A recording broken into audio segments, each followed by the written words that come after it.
নামাজ কায়েম করুন বন্ধু, কারণ এপারের চেয়ে ওপারের জীবন বেশি সুন্দর।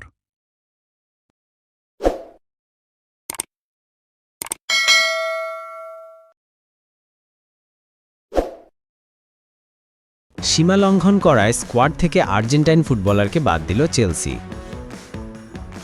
শেষ 4টি ম্যাচের ফল চেলসির জন্য ভুলে যাওয়ার মতো। 4টিতেই হেনেছে স্ট্যামফোর্ড ব্রিজের ক্লাবটি। এর মধ্যে চ্যাম্পিয়ন্স লিগের রাউন্ড অফ 16-এর 2 লেগে পিএসজির বিপক্ষে হজম করেছে 8 গোল। 2 লেগ মিলিয়ে 8-2 গোলের হারের পর চেলসিতে নিজের ভবিষ্যৎ নিয়ে অনিশ্চয়তার কথা বলেছিলেন দলটির আর্জেন্টাইন ফুটবলার এনজো ফার্নান্ডেজ।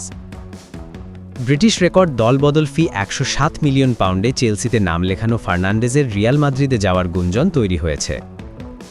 গত মাসের 18 তারিখ চ্যাম্পিয়ন্স লিগ থেকে বাদ যাওয়ার পর ইএসপিএনকে এই ফুটবলার বলেছিলেন চেলসিতে থাকবেন কিনা সে ব্যাপারে তিনি নিশ্চিত নন, যদিও চেলসির সঙ্গে তার চুক্তির মেয়াদ 2032 সাল পর্যন্ত।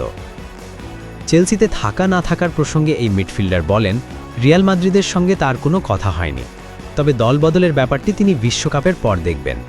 সম্প্রতি আরেক সাক্ষাৎকারে বলেন, মাদ্রিদে বসবাস করতে তার ভালো লাগবে। ফার্নান্ডেজের এসব মন্তব্য ভালোভাবে নেয়নি চেলসি। ব্যাপারটিকে সীমা লঙ্ঘন হিসেবে দেখছেন কোচ লিয়াম রোসেনিওর। ফলস্বরূপ পরবর্তী 2 ম্যাচের স্কোয়াড থেকে তাকে বাদ দেওয়া হয়েছে। আর্জেন্টাইন তারকা খেলতে পারবেন না পোর্ট ভেলের বিপক্ষে শনিবারের এফএ কাপের কোয়ার্টার ফাইনালটি। 12 এপ্রিল পরের ম্যাচে চেলসির প্রতিপক্ষ ম্যানচেস্টার সিটি।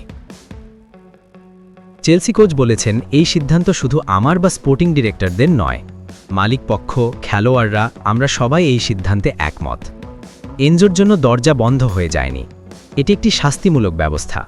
আপনাকে সংস্কৃতিকে রক্ষা করতে হবে, আর সেই দিক থেকে একটি সীমা লঙ্ঘন করা হয়েছিল। বিশ্বকাপ জিতে ফার্নান্ডেজ 2023 সালে চেলসিতে নাম লিখিয়েছিলেন। সেই থেকে 161 ম্যাচ খেলে 28 গোল ও 29 অ্যাসিস্ট করেছেন তিনি।